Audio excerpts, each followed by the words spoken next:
हरियाणा में अब बंसीलाल और भजनलाल परिवार की राजनीति जल्द ही खत्म होने वाली है।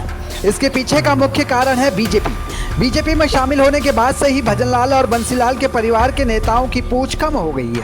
कांग्रेस में रहते जहां उनका अपना जनाधार था और अपनी पब्लिसिटी थी, तो वहीं अब वो बीजेपी में रहकर धीरे धीरे खत्म होते जा रही है।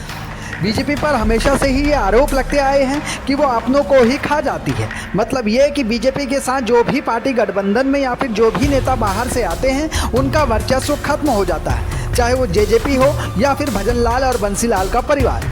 बीजेपी ने हरियाणा में सक्रिय सदस्यता सम्मेलन से पूर्व सीएम भजनलाल और बंसीलाल परिवार की छुट्टी कर दी है। दोनों ही परिवारों के नेताओं को प्रवक्ता नहीं बनाया गया।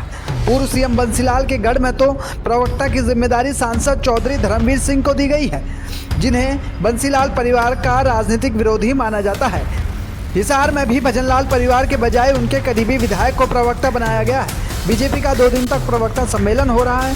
ऐसे में इन नेताओं को जगह न मिलना अपने आप में बड़ा सवाल खड़ा करता है। बीजेपी ने विधानसभा सीट वाइज 270 प्रवक्ता बनाए हैं, लेकिन उनमें भी राज्यसभा सांसद किरण चौधरी, उनकी बेटी श्रुति चौधरी, पूर्व सांसद कुलदीप बिश्नोई और उनके पूर्व एमएलए बेटे भव्य बिश्नोई को जगह नहीं मिल सकी है।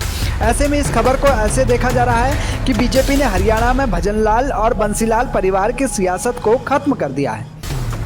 चुनाव से पहले ही जहां बीजेपी ने कुलदीप बिश्नोई को साइडलाइन कर दिया था, तो वहीं चुनाव के बाद अब धीरे धीरे किरण चौधरी को भी तरजीह देना कम कर दिया है। हालांकि श्रुति चौधरी खुद सरकार में मंत्री हैं और किरण चौधरी को बीजेपी ने राज्यसभा भेजा हुआ है, लेकिन ये सिर्फ महज एक डील जैसा लगता है। बीजेपी ना तो किरण और श्रुति को पार्टी में ज़्यादा अहमियत देती दिख रही है और ना ही कुलदीप बिश्नोई और उनके बेटे भव्य बिश्नोई को। ऐसे में सवाल यही उठ रहे हैं कि क्या हरियाणा में अब 2 लालों के परिवार की सियासत पूरी तरह से खत्म हो गई है।